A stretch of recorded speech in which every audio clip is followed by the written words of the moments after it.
so much, you may even get tired of winning. And you'll say, please, please, it's too much winning. We can't take it anymore. Mr. President, it's too much.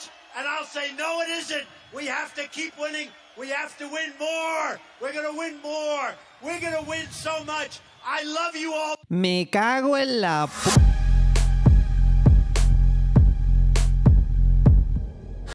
Hola a todos y bienvenidos a Finanzas de Chill.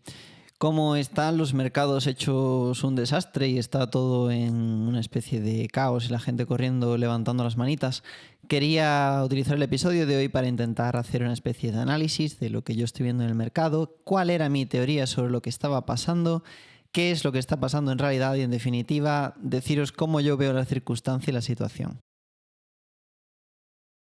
No podemos entender las políticas de Trump sin hablar de una cosa que se llama el cinturón de óxido. En los Estados Unidos de América lo que sucedió es que desde que el dólar se volvió la moneda global de reserva, digamos que la producción, la manufactura dentro de los Estados Unidos ha entrado en declive. Esto implica que existen unas zonas de Estados Unidos donde antiguamente se producía, pero que ahora se llaman las zonas del cinturón de óxido, porque toda la industria que había en esas zonas ha dejado de funcionar y ha dejado de trabajar. El motivo por el que esto ha sucedido es por la globalización y porque el trabajo, digamos, de producción y de manufactura se ha exportado fuera de Estados Unidos. Y es muy importante entender esto para entender las políticas de Trump y qué es lo que él apoya. Porque la consecuencia de este fenómeno de exportación de moneda e importación de bienes y servicios producidos en otros sitios, lo que han producido es una separación de las clases sociales en Estados Unidos. Todas estas personas que viven en la zona del cinturón de óxido al final han visto como en su región la industria cae en declive, los salarios caen, hay una subida en el desempleo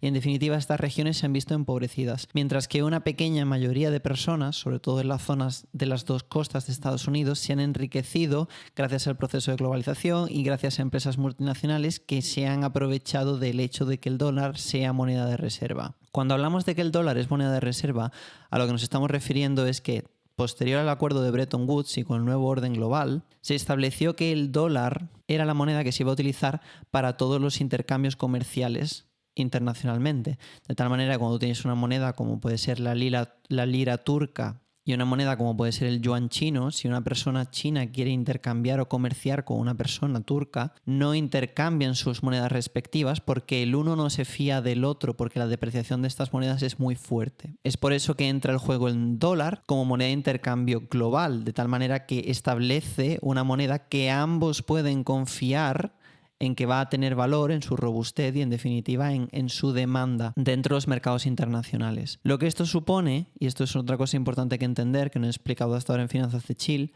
es que el dólar, al tener tanta demanda externa, beneficia a los Estados Unidos, porque si todo el mundo quiere dólares, si la demanda de dólares es alta, lo que eso implica es que tú puedes devasar o devaluar tu moneda más rápido sin que eso se note, porque al mucha gente querer intercambiar dólares entre sí, va a haber mucha gente que está dispuesta a intercambiarte su moneda por tus dólares. Esto tiene un efecto doble. Por una parte, lo que implica es que los bienes y servicios extranjeros de fuera de los Estados Unidos se abaratan porque el dólar se fortalece contra el resto de monedas. El resto de monedas se devalúan contra el dólar. Por tanto, para un americano, gastar sus dólares fuera le resulta muy rentable porque pocos dólares compran muchos bienes y servicios fuera. Esos son los beneficios que ha tenido, de los que ha gozado Estados Unidos desde que el dólar es moneda de reserva global. El ser capaces de exportar moneda e importar bienes y servicios muy baratos. La otra cara de esa circunstancia, la otra cara de esa moneda, por así decirlo,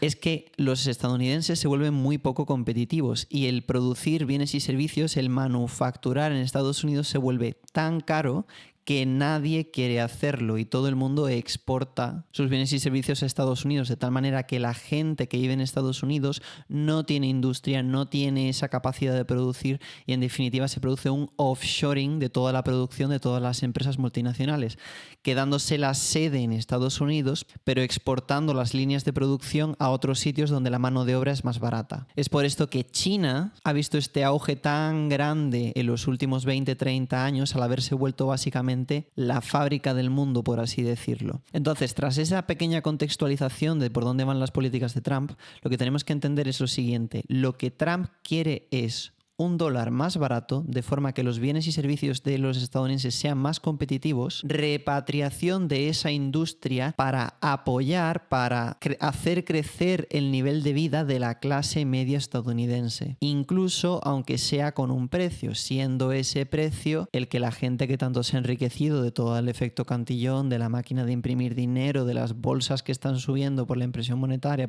aunque toda esa gente luego tenga que pagar un precio, o por lo menos aunque tengan que pagar un precio en el corto plazo. Y esto no es algo que lo diga solo yo, sino que también lo dice Scott Bessent, que es el secretario del Tesoro estadounidense, que es básicamente la mano derecha de Trump. Vamos a ver lo que dice. I'm not happy with what's going on in the market today, but the distribution of equities across households, the top 10% of Americans own 88% of equities, 88% of the stock market. The next 40%. Lo que nos señala aquí Stock Bessent es que cuando hablamos del mercado bursátil, de las acciones, de la renta variable, hay una distribución muy desigual entre las familias. El 10% superior de las familias estadounidenses es dueña del 88% de todas las acciones y de todas las empresas públicas. Owns 12% of the stock market. The bottom 50 has debt. Mientras que la capa intermedia es dueña del 12% y el 50% de abajo lo que tiene básicamente es deuda. ¿Deudas con quién? Con el resto del sistema, con el resto de entidades privadas. They have credit card bills, they rent their homes, they have auto loans, and we've got to give them some relief. Summer of 2024, Americans took more European vacations than they had in history. Summer of 2024, more Americans were using food banks than they ever have in history. That it wasn't their traditional clientele. It wasn't people who lost their homes. It wasn't people out on the street. These were working families who could no longer, $100 at the grocery store, that basket of groceries every week, they were missing 5, 6, 7 things, and they were coming to the food bank to top up. Aquí lo que está diciendo básicamente es que se ha encontrado con un fenómeno en el que en el verano de 2024 hubo un récord de personas que tomaban vacaciones hacia Europa por parte de los estadounidenses, lo que se supone que es como una especie de consumo de lujo, mientras que simultáneamente también hubo un récord de personas que estaban yendo a bancos de alimentos a pedir productos. Y lo que está explicando en esta entrevista es que estas personas que estaban yendo al banco de alimentos era un nuevo perfil de persona que en definitiva eran personas normales, no eran personas que hubiesen desahuciado, no eran personas que estuviesen viviendo en la calle, no eran personas en una situación grave de necesidad, sino que eran personas que simplemente hacían la cesta de la compra, pero le faltaban algunos productos porque es que no llegaban a fin de mes. No solo no llegan a fin de mes, sino que es que les faltan ciertos productos básicos para poder sobrevivir. Esto es un síntoma, es una indicación de cómo ya la pérdida de poder adquisitivo de la moneda está empezando a afectar incluso a la gente que no está en una situación de necesidad grave, sino que a la gente normal también está empezando a afectarle, mientras que al mismo tiempo la gente que es dueña de riqueza, la gente que es rica, cada vez es más rica y cada vez están batiendo más récords dentro de los indicadores de esa riqueza. So we are going to fix the system. And look, they want good jobs. They want their kids to do better than they do. They want to own a home. They want to pay down their debt. That this isn't hard. Would it have been really fun for me to come in and just keep issuing a lot of debt? And it's almost like a bodybuilder is taking steroids. Outside looks great. Inside, you're killing your vital organs. Yeah. That's what was going on here. But it would have been easy to keep pumping up the economy, borrowing a lot of money, creating a lot of government jobs. But you were going to end up in a calamity. En definitiva, lo que está diciendo también en esta parte de la entrevista es que dice, bueno, para mí sería muy fácil como secretario del Tesoro el coger y seguir pidiendo más y más y más deuda, refinanciar la deuda que tenemos cada vez más y más cara, permitir que haga interés compuesto, endeudar al Estado y seguir gastando. Y como de forma semejante a un fisioculturista que toma esteroides, por fuera se ve fantástico, pero por dentro estás destruyendo tus órganos vitales. Esa es la situación de la moneda y la situación, digamos, política económica dentro de los Estados Unidos y dentro de todas las democracias modernas, en las que en definitiva, si tú miras los indicadores económicos, todo parece que está bien, por supuesto, porque esos indicadores económicos están bastante sesgados para, digamos, complacer a una élite político-económica que está beneficiándose de esta circunstancia. Si tú miras esos indicadores están bien, pero si luego miras la realidad de la persona de día a día, no es tan buena, y eso es un problema que alguien tiene que arreglar. And look, you look at the financial crisis in 07, 08. Economy looked great right up until then. You go back and you look at the end of the dot-com bubble and then the whole credit problem with the fraud at WorldCom, Enron, some other companies. Economy looked great until it didn't. And I think one of the things that we won't get credit for, but that this administration will have done, is avoiding a financial calamity. En definitiva, lo que está diciendo es que ellos ven esa calamidad, ven esa deuda haciendo interés compuesto, ven esa destrucción de la persona promedio y del poder adquisitivo de la persona promedio, y que saben que si no hacen algo, en definitiva va a haber una calamidad económica, en el sentido de que básicamente van a haber hiperinflación y posiblemente la destrucción del dólar como moneda de reserva. Entonces, sentía que aunque esta parte puede haber sido un poquito árida, necesitaba daros un contexto para que entendáis cuál es la realidad política, social, el contexto en el que nos situamos y cómo se orientan las políticas de Trump, para que ahora intentemos entender qué es lo que está sucediendo en el lado de lo económico, en el lado de todos los indicadores y la parte que más nos interesa, que es el tema de inversiones. Bien, pues recientemente posteé en Twitter una respuesta a un post de Wall Street Wolverine, donde básicamente tenéis aquí a Trump diciendo: los mercados van a experimentar un auge, las van a experimentar un auge, ¿no?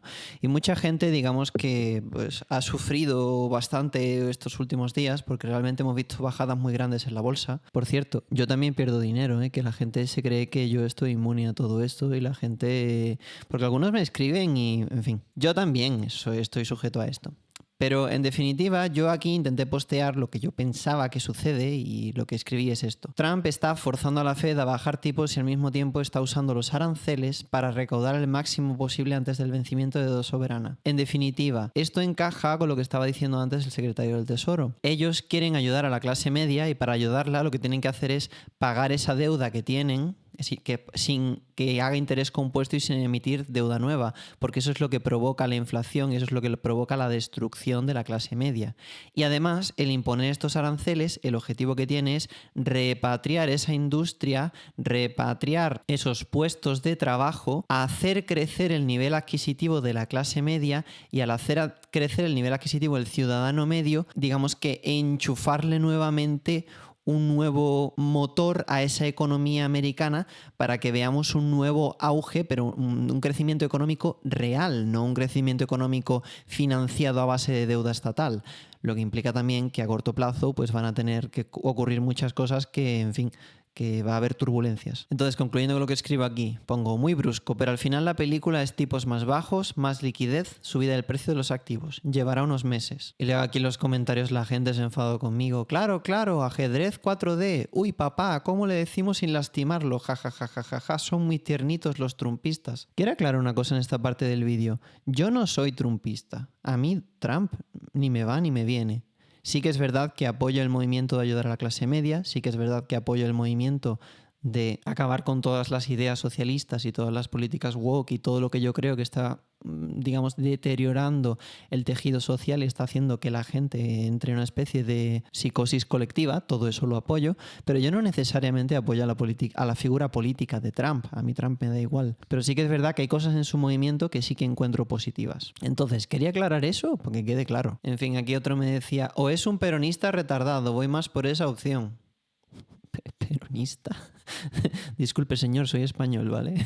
En definitiva, la gente aquí se ha enfadado conmigo, pero la forma de saber si yo tengo la razón o no es muy sencilla. Si la Fed baja tipos y si los aranceles hacen que recauden lo máximo posible. Eso lo veremos próximamente. Lo que sí es cierto es que también parte de la teoría que yo digamos, tenía con respecto a lo que va a pasar, y lo que, digamos, yo entendía es que al crear miedo en los mercados, porque no he puesto ese clip de Besant, pero hay otro clip donde dice algo así como Wall Street ya ha ganado demasiado, ahora es la hora de Main Street, ¿no? Como diciendo, ya las bolsas han subido un montón, la gente ya se ha hecho muy rica y los ricos se han hecho muy ricos, ahora toca que la persona de a pie gane. Y mi teoría era que todas esas afirmaciones públicas y esta forma, digamos, de entrar como un elefante en una cacharrería y, digamos, ser muy abiertos con destruir el mercado y todo eso, también poner aranceles, que básicamente es una política, digamos, proteccionista y que también es contra el libre mercado. Yo pensaba que lo que estaban intentando realmente es hacer que la gente venda acciones para meterlos en bonos, es decir,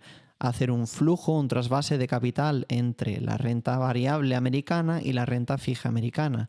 Si tú incrementas esa demanda de tesorería americana, esa demanda de T-bills, lo que consigues es que el gobierno tenga suficiente dinero para refinanciar su deuda sin necesitar imprimir dinero nuevo. Además de eso, al mismo tiempo, forzando a la Fed a bajar tipos, porque estás creando básicamente una calamidad, un colapso de la bolsa, entonces pues que bajen tipos, digamos, para mantenerla a flote y para prevenir el entrar en una recesión económica, porque corres el riesgo de que si varios cuatrimestres consecutivos baja el Producto Interior Bruto, de facto, por definición, estás entrando en una recesión. ¿Qué es lo que pasa? Pues que yo también teorizaba que lo que querían era bajar la cotización de la tesorería americana. Y eso es lo que ha estado pasando unos cuantos días hasta recientemente, que ha vuelto a subir en cuanto los mercados se han dado la vuelta. De hecho, si miramos los tipos del bono de 10 años americano, han estado bajando desde el 4,8% lentamente, rápidamente, digamos, hasta un 3,8. Es un punto base, o sea, son 100 puntos base, perdón, en cuestión de cuánto. Estamos hablando desde enero hasta ahora, y recientemente ha sido gran parte de esa bajada. Estamos hablando de que a principios de este mes rondábamos el 4,3% y ahora estábamos al 3,8% hasta antes de ayer, y recientemente parece que el lunes hubo una remontada en la bolsa y ahora estamos viendo cómo esos tipos también remontan. En resumidas cuentas, si ese era el plan, que es una especulación mía y que no es nada corroborado, parece que no estuviese funcionando, y de hecho la deuda americana está retomando los valores que tenía hasta antes de todo este miedo que estaba introduciendo Trump con los aranceles. Y ya dicho todo esto, ahora viene la parte donde yo hablo de mi libro sobre mis inversiones, que es lo que yo tengo comprado y cómo me afecta a mí toda esta película. Bien, chicos, la realidad es la siguiente. Yo estoy muy sorprendido con la resiliencia que está mostrando Bitcoin en este contexto. La verdad es que estamos viendo unas caídas de bolsas brutales. El Nasdaq está cayendo una barbaridad, el S&P cayendo una barbaridad, y sin embargo Bitcoin sí está cayendo, pero está cayendo básicamente de forma pareja, se mueve de forma semejante al Nasdaq. De hecho, me molesté en hacer los cálculos, y si nosotros nos remontamos al COVID, entre el 18 de febrero y el 23 de marzo, el Nasdaq cayó un 30%, mientras que en ese mismo periodo Bitcoin cayó un 63%. Si nosotros miramos el crash arancelario, aunque aquí en este periodo estoy metiendo, digamos, también todo el tema de DeepSeek, ¿no? Desde antes la bolsa ya estaba un poquito cara, pero en definitiva todo el reajuste reciente de la bolsa, hemos visto como el Nasdaq cae un 21% y Bitcoin cae un 22%. Lo que esto me indica a mí es que la resiliencia de Bitcoin está siendo mucho más grande en este periodo que lo ha sido anteriormente en otras caídas históricas de la bolsa. Entonces, en ese sentido yo estoy contento, porque al final la tesis sigue siendo la misma. Si vemos un crecimiento del suministro monetario, si vemos bajadas de tipos de interés, si vemos un crecimiento del M2, todo este tema de los aranceles y todo esto da igual. Bitcoin va a salir ganando, porque al final Bitcoin lo que huye es del crecimiento monetario. Bitcoin el precio de Bitcoin de lo que está huyendo es de la impresión de dinero. Es por eso que yo en definitiva estoy tranquilo, porque sé que al final ellos pueden están intentando frenar esa bola de nieve, pero es inevitable que al final tengan que acabar pagando esa deuda en la tesorería, es inevitable que tengan que acabar imprimiendo dinero, es inevitable que vayan a bajar tipos, y en definitiva sí, parece que están intentando reestructurar ese orden global y ese orden geopolítico para intentar mantener la hegemonía del dólar, pero es muy complicado. Y sea cual sea el resultado, para mí lo que está claro es lo siguiente: los gobiernos imprimen dinero, Bitcoin va a seguir subiendo de valor. Así que desde ese punto de vista yo estoy tranquilo, me está gustando ver esta resiliencia en Bitcoin. Yo no he tocado ninguna de mis posiciones y estoy tan pancho viendo cómo esto se desarrolla. Además de eso, mi otra posición, que es Tesla, coincide que pasa lo siguiente. Todos estos aranceles afectan también a la importación de materiales y de partes y de productos de otros países. Pues adivinad qué empresa tiene la mayor parte de los vehículos que se venden en Estados Unidos producidos en Estados Unidos. Es Tesla. Si tú estás encareciendo los aranceles, digamos, estás encareciendo el traer productos de fuera y Tesla es dentro de las otras empresas que ya tienen unos márgenes súper pequeños y que tienen vehículos muy caros en comparación con la competencia, básicamente son empresas que están sufriendo por su supervivencia. Estoy hablando, por ejemplo, de Ford, estoy hablando de GM, estoy hablando de empresas nativas americanas que estaban vendiendo vehículos cada vez en menores volúmenes y cada vez con unos márgenes más pequeños y cada vez más caros. Si tú encima a estas empresas les pones aranceles y las partes que importan se las encareces, pues al final lo que estás haciendo es darle el mercado a Tesla. Porque Tesla tiene las cadenas de suministro dentro de Estados Unidos, tiene la producción dentro de Estados Unidos y se ve beneficiada de estos aranceles no de forma directa, sino en la forma de la destrucción de la competición que esto supone. Así que nada, chicos, en resumen, yo estoy tranquilo, yo estoy viendo lo que está pasando, este es mi análisis y veremos qué es lo que pasa. Yo creo que la Fed va a acabar bajando tipos y yo creo que los mercados van a remontar dentro de 1 mes, 2 meses. Sí, vamos a ver un poquito de volatilidad, pero eso es lo que yo espero. Sea como sea, todo esto es especulación, todo esto son mis teorías, las opiniones son como los culos, cada uno tiene la suya y esta es la mía. Gracias por verme y hasta el próximo episodio de Finanzas de Chill. Chao, chicos.